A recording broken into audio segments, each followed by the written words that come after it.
Hi guys, ito na yung continuation ng paggawa natin ng burong kamyas. Yung hindi nagkasya dun sa, nilagay ko, actually yung iba nilagay ko dun sa Tupperware. Yung kaninang naunang video, medyo napuno pa siya. Tapos, ito nga, yung may jar akong available dito. So, nilagay ko yun dito sa jar.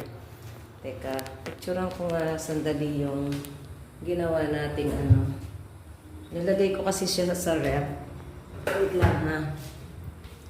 Ito siya. To medyo madami-dami yung nandito sa Tupperware. Medyo hinog na kasi siya sa puno ng kamyas namin ito sa probinsya.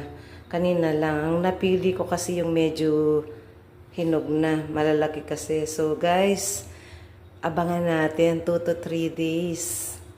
Pwede ko na siyang matry para sa any pang-partner sa prito. O kayo din, pwede nyo itry kung may kamis kayo. Shoutout kay sa family ko sa Castillo, Tarlac. Gawa na kayo mga kapatid ko, tsaka mga pamangking ko. Thank you, bye-bye.